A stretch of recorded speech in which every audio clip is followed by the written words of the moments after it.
तो चलिए करते हैं टॉपिक की शुरुआत। राज्यों का पुनर्गठन यानी कि रीऑर्गेनाइजेशन ऑफ स्टेट। देखिए, जब हमारा देश आज़ाद हुआ था यानी कि 15 अगस्त 1947 को, इंडिया इन 1947, तो हमारा देश उस समय पर कैसा था? हमारे देश में 11 ब्रिटिश प्रांत थे यानी कि ब्रिटिश प्रोविंस थे, विधानमंडल यानी कि लेजिस्लेचर थे, और गवर्नर थे यानी कि वहां पर प्रशासन करने के लिए गवर्नर होता था। तो अगर आपसे कोई पूछे जब हमारा देश 15 अगस्त 1947 को आज़ाद हुआ तो उस समय हमारे देश में कितने राज्य थे, कितने प्रांत थे, कितने प्रोविंस थे, तो आपका आंसर होगा 11 ब्रिटिश प्रांत थे।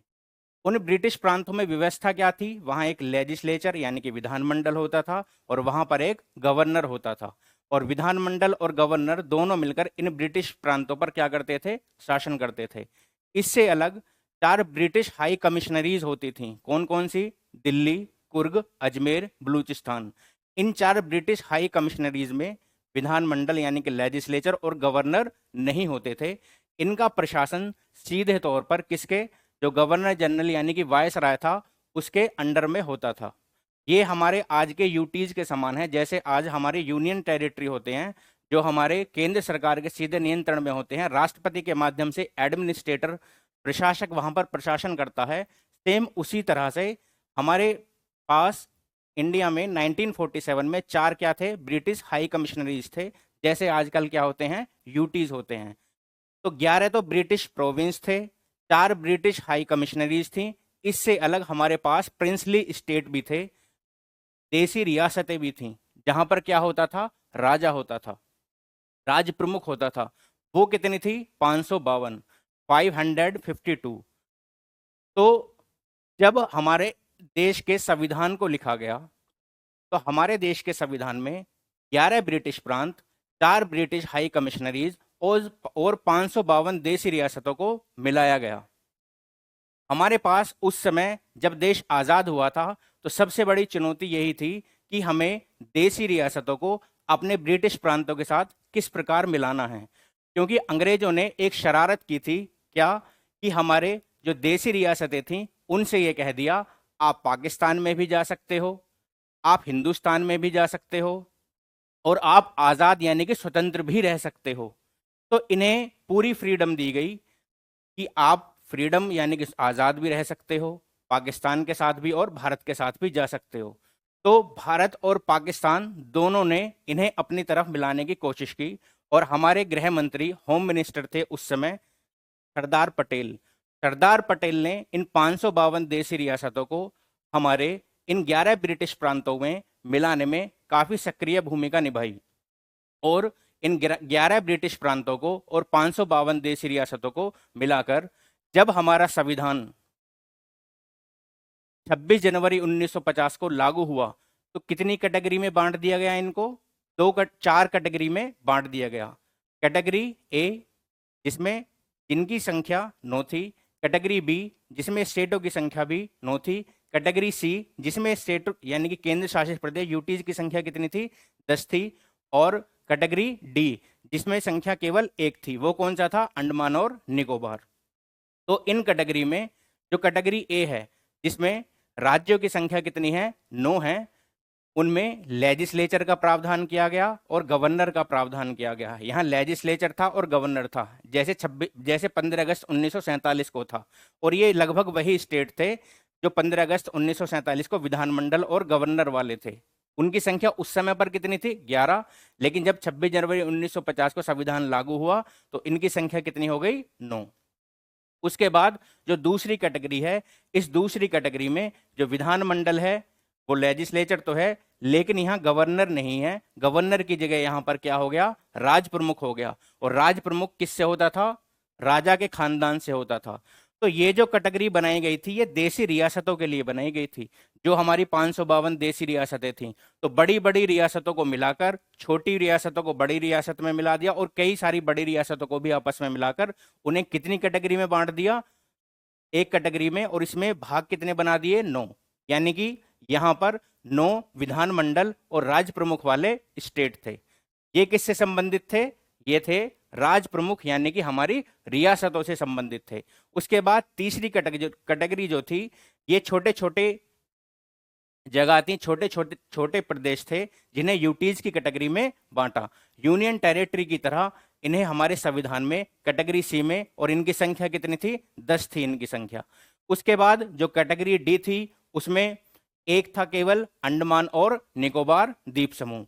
तो जब हमारा देश आजाद हुआ 15 अगस्त 1947 को, तो उस समय 3 कैटेगरी थी, और जब हमारा संविधान लागू हुआ 26 जनवरी 1950 को, तो हमारे पास कितनी कैटेगरी आ गई? 4 कैटेगरी आ गई, ए बी सी डी। ए में है 9, बी में है 9, सी में है 10, डी में है 1। और इसमें अंतर क्या है सभी में? इसमें विधानमंडल के साथ क्या है? गवर्नर है। इसमें विधानमंडल के साथ क्या है? राज प्रमुख है, जो रियासत से होगा। और उसमें केंद्र शासित प्रदेश है, यानी कि यूटीज हैं। और उसमें केवल एक है, क्या? अंडमान और निकोबार द्वीप समूह। तो इंडिया को आपने 1947 में देखा, और फिर इंडिया को आपने किस में देखा? 26 जनवरी 1950 को, जब हमारा संविधान लागू हुआ था, तब देखा। अब देखिए, ये जो विभाजन किया गया है, ये विभाजन किया गया है थोड़ा जल्दबाजी में। ऐसा क्यों किया गया? भाई हमारा देश आजाद हुआ है, और देश जब आजाद हो गया तो मैंने अभी बताया कि अंग्रेजों ने जो रियासतें थीं उन्हें पूरी तरीके से आज़ादी दे दी। आप भारत के साथ मिल जाओ या पाकिस्तान के साथ मिल जाओ, या आप आज़ाद ही रहो। तो हमारे पास सबसे पहले प्रायोरिटी ये थी कि कैसे ही ना कैसे ही इन देशी रियासतों को अपने में मिलाया जाए, और फिर हम देखते रहेंगे बाद में कि इन्हें किस आधार पर विभाजन करना है। भाषा के आधार पर करना है, या प्रशासनिक सुविधा के आधार पर करना है, या ज्योग्राफिकल कंडीशन के आधार पर करना है। किस आधार पर इनका विभाजन करना है वो हम बाद में देख लेंगे। सबसे पहले प्रायोरिटी हमारी इन्हें अपने देश में मिलाने की होनी चाहिए। तो इसलिए ये 26 जनवरी 1950 को जो श्रेणियां हमने 4 बांटी हैं, ये चारों श्रेणियां कैसी हैं? ये अस्थायी हैं। कैसी हैं? अस्थायी हैं, टेम्पोरेरी हैं। ठीक है। तो इन अस्थायी श्रेणियों को फिर बाद में राज्य पुनर्गठन अधिनियम के द्वारा दोबारा से इनका गठन किया गया। राज्य पुनर्गठन अधिनियम के द्वारा दोबारा से इन चारों श्रेणियों का गठन किया गया। इसीलिए हमारे टॉपिक का नाम है राज्यों का पुनर्गठन। यानी कि एक बार गठन पहले हो चुका है। कब हुआ है? 26 जनवरी 1950 को एक बार ऑर्गेनाइजेशन हो चुका है स्टेट का। दूसरा ऑर्गेनाइजेशन कब होगा उसकी कहानी हम पढ़ते हैं। देखिए,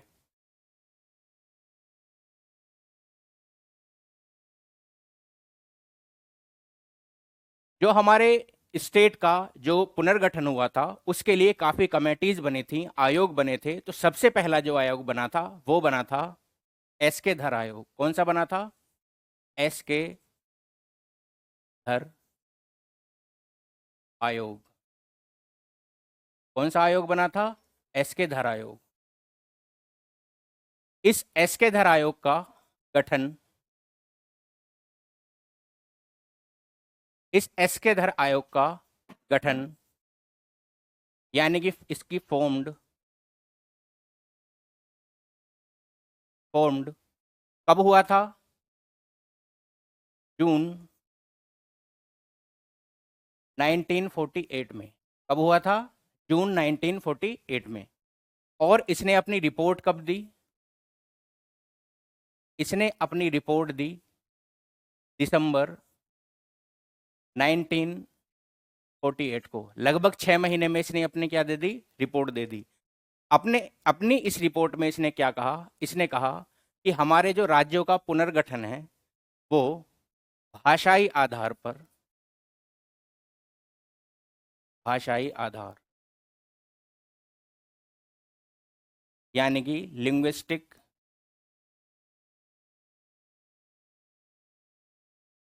बेसिस, लिंग्विस्टिक बेसिस पर नहीं होगा। भाषाई आधार पर नहीं होगा तो किस आधार पर होगा? प्रशासनिक सुविधा।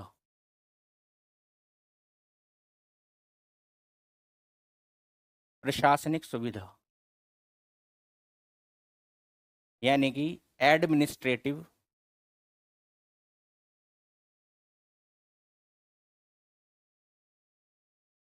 एडमिनिस्ट्रेटिव ईज, एडमिनिस्ट्रेटिव ईज यानी कि प्रशासनिक सुविधा के आधार पर राज्यों का क्या होगा?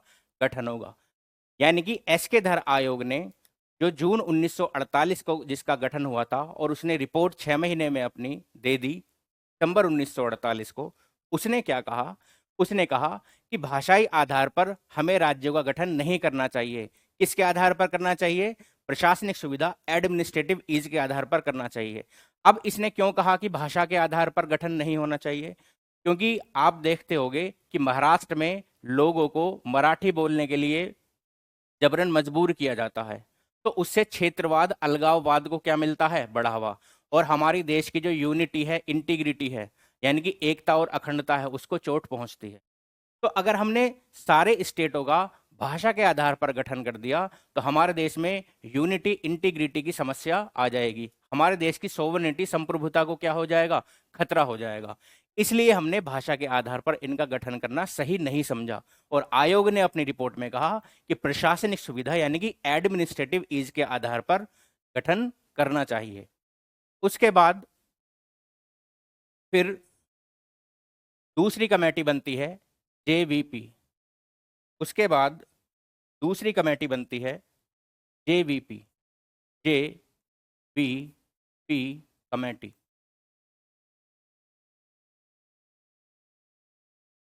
जेवीपी कमेटी, इस जे में का मतलब है जवाहरलाल नेहरू, बी का मतलब है वल्लभ भाई पटेल और पी का मतलब है पट्टाभी सीतारमैया। अब इस जेवीपी कमेटी ने, अब सबसे पहले देखते हैं इसका गठन कब हुआ। गठन यानी कि फॉर्म्ड, कब फॉर्मेशन हुआ?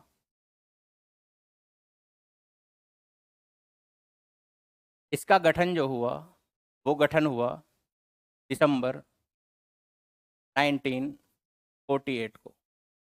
और इसने अपनी रिपोर्ट कब दी? रिपोर्ट जो दी वो दी अप्रैल 1949 को। गठन फॉर्मेशन इसका कब हुआ? दिसंबर 1948 में। रिपोर्ट इसने कब दी? अप्रैल 1949 में। अब इसने भी उसी बात को कहा। क्या कहा? कि भाषाई आधार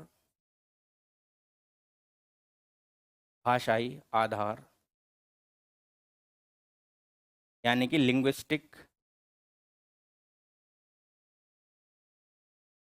लिंग्विस्टिक बेसिस पर राज्यों का गठन नहीं होगा।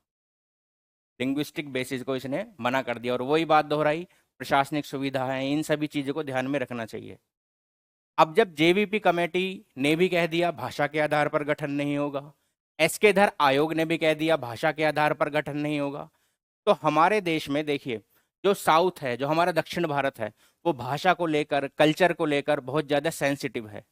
तो वहाँ पर लोगों के प्रदर्शन शुरू हो गए कि हम सरकार से मांग कर रहे हैं कि हमें भाषा के आधार पर राज्य बना कर दो। एसके धर आयोग कह रहा है भाषा के आधार पर राज्य नहीं बनेंगे। उसके बाद जेवीपी कमेटी भी कह रही है भाषा के आधार पर राज्य नहीं बनेंगे। तो फिर उसके बाद क्या हुआ? उसके बाद प्रदर्शन होने शुरू हो गए और एक क्रांतिकारी जो गांधी जी के साथ भी जुड़े थे, पोट्टी श्री रामुल्लू। कौन है? पोट्टी श्री रामुल्लू। पोट्टी श्री रामुल्लू, पोट्टी श्री रामुल्लू,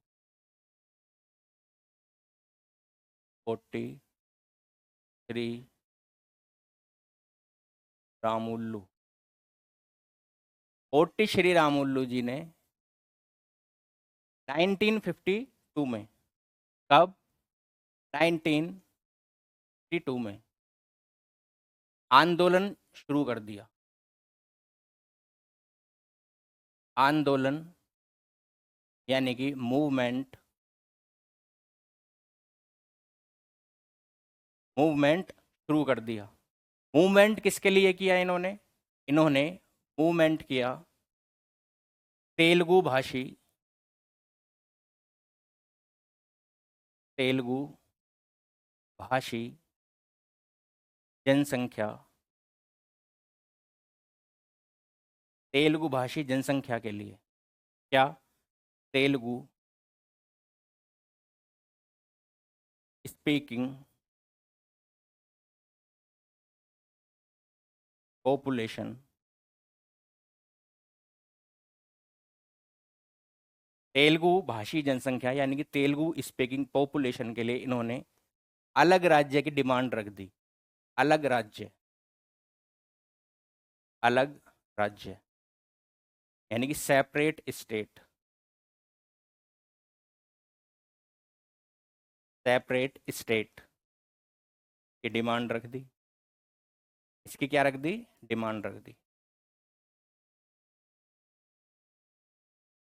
की डिमांड रख दी यानी कि मांग रख दी। और इसके लिए इन्होंने क्या किया? इसके लिए इन्होंने हंगर स्ट्राइक शुरू कर दी यानी कि भूख हड़ताल। क्या किया इन्होंने? भूख हड़ताल। भूख हड़ताल यानी कि हंगर स्ट्राइक शुरू कर दी। और इस भूख हड़ताल के 56 दिन होने के बाद, 56 डेज होने के बाद इनकी क्या हो गई? इनकी डेथ हो गई। इनकी क्या हो गई? डेथ हो गई। अब जब इनकी डेथ हो गई तो दंगे भड़क गए। दंगे यानी कि राइट्स, दंगे भड़क गए और सरकार क्या आ गई? प्रेशर में आ गई। और इनकी डेथ के बाद फिर सरकार ने प्रेशर में आकर क्या किया? क्या किया? अक्टूबर 1953 और डेट है 1 अक्टूबर, 1 अक्टूबर 1953 को भाषा के आधार पर, भाषा यानी कि लैंग्वेज, लैंग्वेज के आधार पर आंध्र प्रदेश, आंध्र प्रदेश क्या क्या आंध्र प्रदेश का गठन कर दिया। आंध्र प्रदेश का गठन यानी कि फॉर्मेशन, फॉर्म्ड कर दिया। किसका? आंध्र प्रदेश का। तो दोबारा से समझते हैं कहानी। 1952 में पोट्टी श्रीरामुलु ने आंदोलन शुरू किया और आंदोलन शुरू करने के लिए उन्होंने क्या किया? उनकी मांग क्या थी कि तेलुगु भाषी जो जनसंख्या है, तेलुगु स्पीकिंग जो पॉपुलेशन है, उसके लिए अलग राज्य दो। अलग राज्य की इन्होंने क्या कर दी? डिमांड कर दी और कह दिया कि अब मैं भूख हड़ताल कर रहा हूं। और उस भूख हड़ताल के 56 दिन बीत जाने के बाद इनकी डेथ हो गई। डेथ होने के बाद दंगे, राइट्स शुरू हो गए और फिर सरकार दबाव में आ गई और सरकार ने 1 अक्टूबर 1953 को भाषा के आधार पर, लैंग्वेज के आधार पर आंध्र प्रदेश का गठन कर दिया। तो अब अगर आपसे पूछे भाषा के आधार पर गठित होने वाला सबसे पहला राज्य कौन सा है? आंध्र प्रदेश। किसके मूवमेंट के बाद? पोट्टी श्री रामुलु के बाद। किसके लिए? कौन सी भाषा के लिए? तेलुगु भाषा के लिए। बात समझ में आई? कितने दिन की भूख हड़ताल? 56 दिन की भूख हड़ताल। कब हुआ गठन? 1 अक्टूबर 1953 को। अब जब पोट्टी श्रीरामुलु की डेथ के बाद आंध्र प्रदेश का गठन हो गया, अब जब एक स्टेट को राइट मिल गए तो और स्टेट्स से भी डिमांडें उठने लगी कि जिस तरीके से आपने आंध्र प्रदेश को भाषा के आधार पर गठित कर दिया, हमें भी भाषा के आधार पर गठन का मौका मिलना चाहिए, हमारे साथ कोई भी भेदभाव नहीं होना चाहिए। तो इसलिए गठन किया गया एक और आयोग का, और वो आयोग था फजल अली आयोग। कौन सा आयोग था? फजल अली आयोग। कौन सा आयोग था? फजल अली आयोग। फजल अली कमीशन।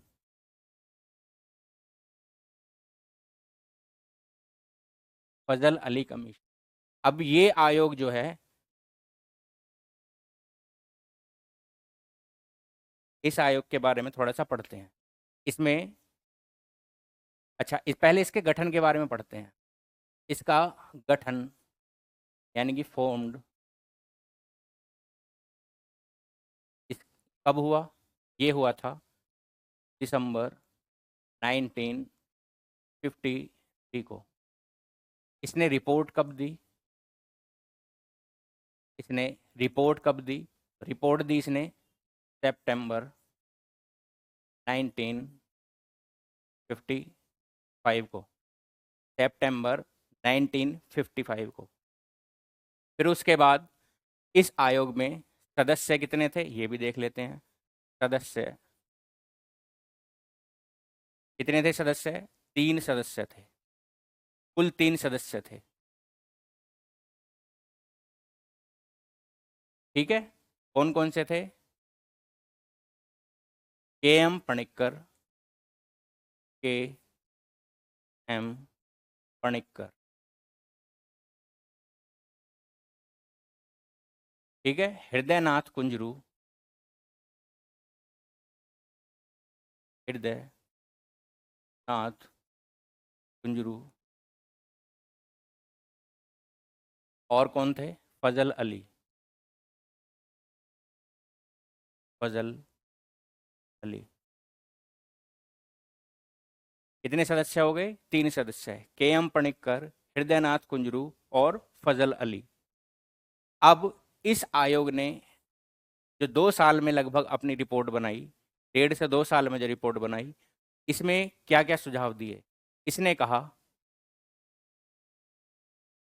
कि भाषाई आधार, भाषाई आधार यानी कि linguistic basis,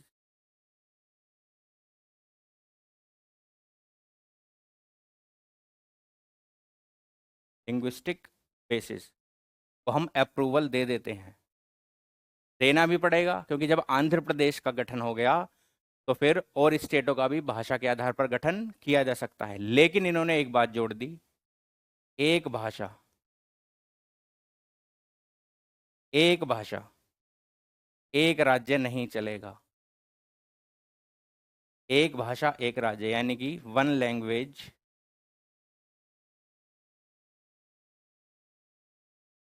one language one state, one state नहीं चलेगा। यानी कि एक भाषा के लिए एक राज्य नहीं बना सकते। उससे क्या होगा? हमारे क्षेत्रवाद को, हमारे अलगाववाद को, हमारे देश की एकता को, हमारे देश की अखंडता को, हमारे देश की संप्रभुता को क्या पहुंचेगी? चोट पहुंचेगी। इसलिए हम भाषा के आधार पर तो बनाएंगे, लेकिन ऐसा नहीं करेंगे कि एक भाषा के लिए सेपरेट एक राज्य बना दिया। उससे क्या होगा कि जो दूसरी भाषा वाला उस स्टेट में आएगा उसके साथ क्या होगा? दिक्कत होगी उसे। ठीक है, उसे जबरन उससे वो भाषा बुलवाई जाएगी। दूसरी चीज, जो भी ऑफिस में काम कर रहे होंगे वहाँ के सरकारी ऑफिसों में लोग, उन्हें भी दिक्कत आएगी। तो इसलिए एक भाषा एक राज्य को मना कर दिया और भाषा के आधार पर राज्य बनाने को वो राजी हो गए, समझौता हो गया। ठीक है, उसके बाद और क्या कहा इन्होंने? इन्होंने कहा प्रशासनिक सुविधा, प्रशासनिक सुविधा,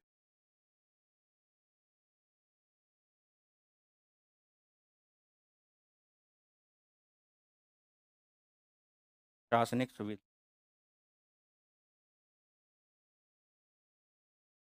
का भी हमें ध्यान रखना है, एडमिनिस्ट्रेटिव ईज का भी हमें ध्यान रखना है।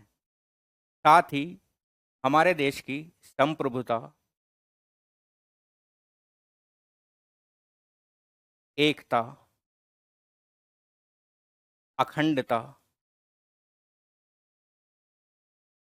यानी कि सोवर्निटी, यूनिटी, इंटीग्रिटी, इनमें क्या होनी चाहिए?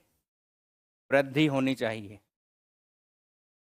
दूसरा, और क्या कहा इन्होंने?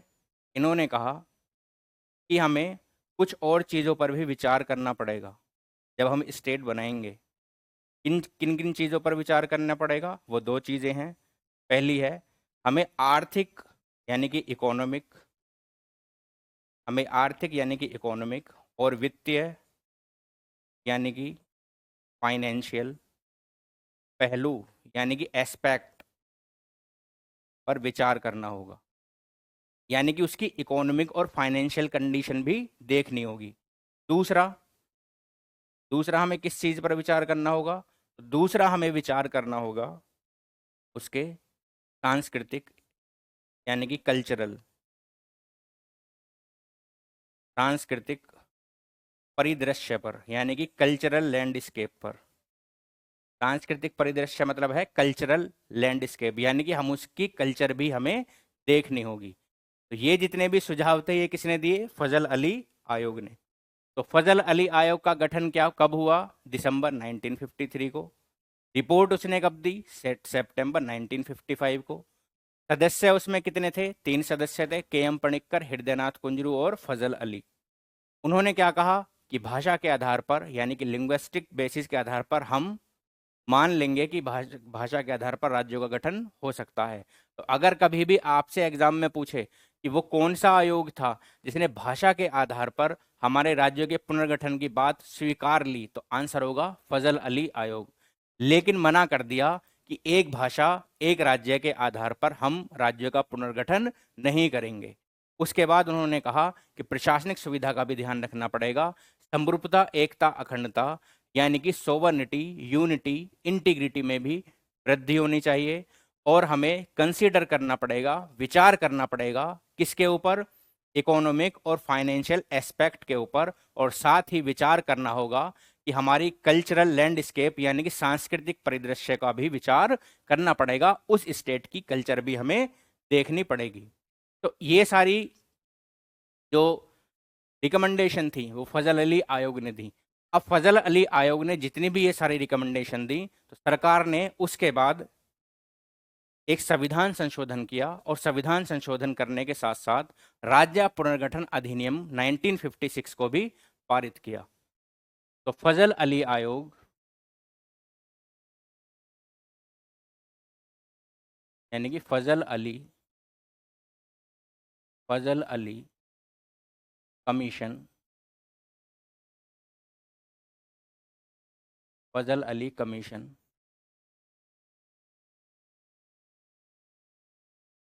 की सिफारिशों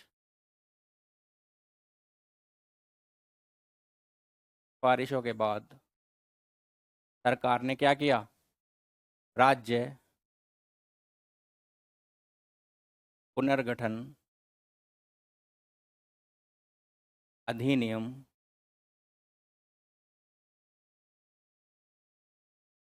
1950, यानी कि स्टेट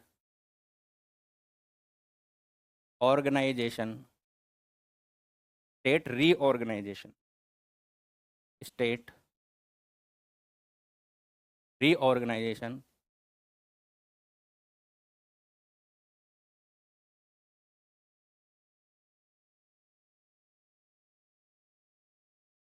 एक्ट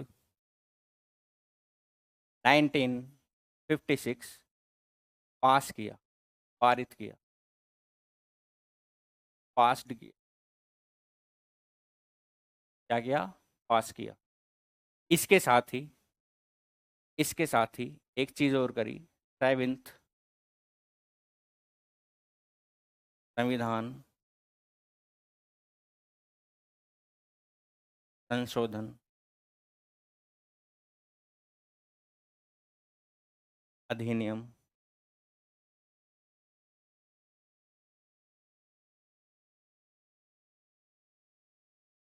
1956 के, यानी कि 7th CAA constitutional amendment act 1956 pass किया। ये भी पास किया। फजल अली आयोग ने जो सिफारिश दी उनके आधार पर राज्य पुनर्गठन अधिनियम 1956, स्टेट रीऑर्गेनाइजेशन एक्ट 1956 पारित किया, और साथ ही 7th CAA 1956 को भी पारित किया। और इन दोनों के आधार पर जो हमारी कितनी श्रेणियां थी 26 जनवरी 1950 को? 4, यानी कि 4 श्रेणी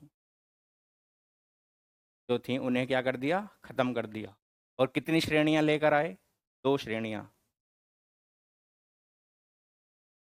2 श्रेणियां, 2 श्रेणियां लेकर आए। कौन कौन सी? 2 कैटेगरी आ गई। कौन कौन सी? पहली राज्य, 2 कैटेगरी आ गई। पहली राज्य यानी कि स्टेट, और दूसरी कैटेगरी कौन सी आ गई? दूसरी कैटेगरी आ गई यूटीज, केंद्र शासित प्रदेश। और कितने राज्य बनाए? 14। कितने स्टेट बनाए? 14। और यूटीज कितने बनाए? 6। यूटीज कितने बनाए? 6। और वर्तमान में अगर इन प्रेजेंट टाइम देखें तो इनकी संख्या कितनी हो गई है? इन प्रेजेंट टाइम इनकी संख्या कितनी हो गई है? इन प्रेजेंट टाइम इनकी संख्या हो गई है 28। और इन प्रेजेंट टाइम इनकी संख्या कितनी हो गई है? 8। तो फजल अली कमीशन की जो रिकमेंडेशन थी उन पर स्टेट रीऑर्गेनाइजेशन एक्ट 1956 और 7th CAA 1956 जो है वो पारित किया। और 4 श्रेणी, कितनी कितने कैटेगरी? 4 श्रेणी को खत्म कर दिया। कितनी श्रेणी? 2 श्रेणी बना दी, 2 कैटेगरी बना दी। कौन कौन सी? राज्य यानी कि स्टेट और यूटीज। राज्य कितने बनाए? 14। पूछेगा फजल अली कमीशन के आधार पर जो राज्य पुनर्गठन अधिनियम पारित किया था कितने स्टेट बनाए? 14। कितने यूटीज बनाए? 6। लेकिन इन प्रेजेंट टाइम में कितने हो गए हैं वो? 28। यूटीज कितने हो गई हैं? 8। ठीक है। अब ये 14 से 28 कैसे हुए और वो 8 कैसे हुए इन्हें भी देख लेते हैं। इनका सीक्वेंस वो पूछ लेता है। तो देखिए सीक्वेंस, 14 तो बन चुके हैं तो 15 से शुरू करते हैं। तो 15 जो है 15 15 नंबर किसका है? 15 नंबर है गुजरात। किसका है? गुजरात का। 3 नंबर किसका है? गुजरात का। कब बना है? 1960 में। कब बना है? 1960 में। 16 नंबर देखते हैं। 16 नंबर किसका है? 16 नंबर किसका है? 16 नंबर है गुजरात के बाद बना है नागालैंड। इनका सीक्वेंस पूछ लेता है इसलिए इनका सीक्वेंस हमें याद रखना है। नागालैंड कब बना है? 1963। उसके बाद 17, ये नंबर लिख देते हैं। 17, 18, 19, 20, 21, 22, 23। ठीक है। अब लिखते हैं इनके। तो 15 है गुजरात, 1960 में बना है।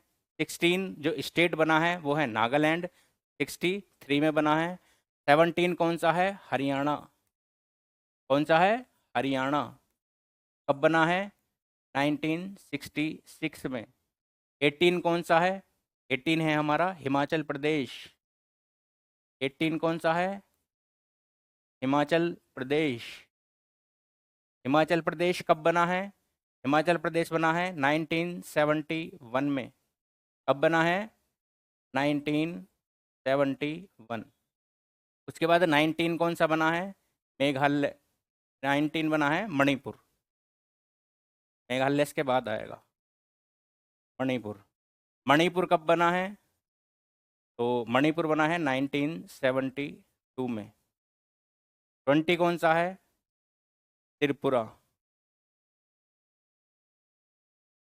त्रिपुरा कब बना है? ये भी 1972, ये एक साथ ही बने थे। उसके बाद है 21 मणिपुर त्रिपुरा, 21 है मेघालय। याद कैसे रखना है? MTM, मणिपुर त्रिपुरा मेघालय। मणिपुर त्रिपुरा मेघालय। ये कब बना है? ये भी 1972 में बना है। सबसे पहला 15वां कौन सा बना है? 14। भाई 14 तो किस में बन गए थे? फजल अली कमीशन के बाद बन गए थे 1956 में। 14 से 15, 16, 17 कैसे कैसे हुए? गुजरात बना है 1960 में, फिर 16 नागालैंड 63 में, हरियाणा 66 में, हिमाचल 71 में, मणिपुर 72 में, और 20 त्रिपुरा ये भी 72 में, 21 मेघालय ये भी 72 में, और 22 कौन सा है? सिक्किम। ये सबसे ज़्यादा पूछा गया है। ये पेपर में सबसे ज़्यादा पूछा गया है सिक्किम। ये कब बना है? 1975 में। अब ये पेपर में सबसे ज़्यादा क्यों पूछा गया है? ये पेपर में सबसे ज़्यादा क्यों पूछा गया है? ये पेपर में इसलिए सबसे ज़्यादा पूछा गया है क्योंकि ये हमारे देश का हिस्सा नहीं था। इसे हमारे देश का हिस्सा बनाया गया है और एक नए स्टेट के रूप में इसे मान्यता दी गई है, इसलिए ये पूछा जाता है। ठीक है। सिक्किम जो था हमारे देश का हिस्सा नहीं था। वो कब बना है? 1975 5 में बना है, ठीक है। उसके बाद 23 कौन सा है? 23 है मिजोरम। 23 कौन सा है? मिजोरम। और मिजोरम कब बना है? 1987 में। कब बना है? 1987 में। 23 के बाद 24 करते हैं, यहाँ लिख देते हैं 24, 20, थोड़ा सा नीचे लिखते हैं 24, 25, 26, 27, 28 और 29, ठीक है। अब देखिए 24 कौन सा है? मिजोरम के बाद है अरुणाचल। अरुणाचल, अरुणाचल प्रदेश, अरुणाचल प्रदेश।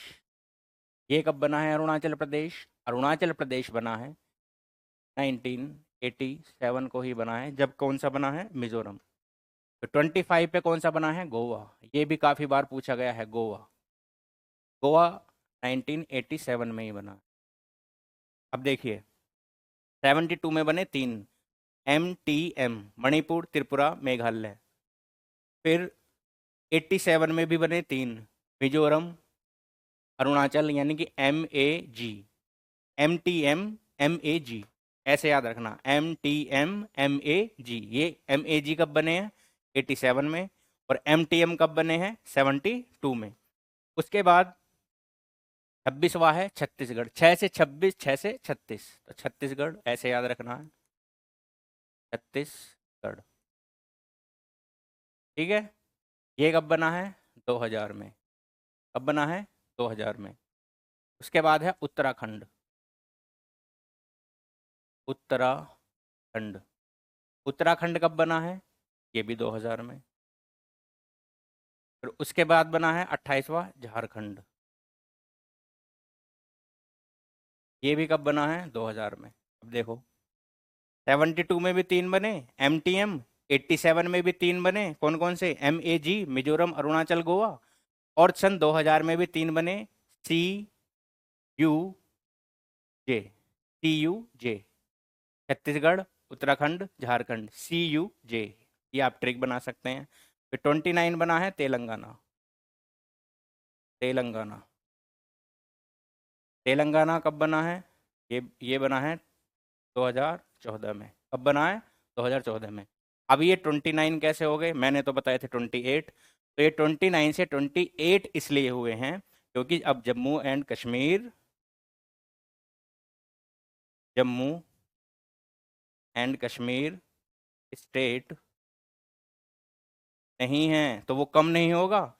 तो जब जम्मू और कश्मीर स्टेट नहीं रहेगा तो स्टेट 29 से कितने हो जाएंगे? 28। तो अब 28 तो क्या हैं? हमारे स्टेट हैं, और 8 क्या हैं? हमारे यूटीज़ हैं। ये हमारी प्रेजेंट कंडीशन है। तो आई होप आप सभी को ये वीडियो पसंद आई होगी। तो सभी को शेयर करें, लाइक करें। धन्यवाद।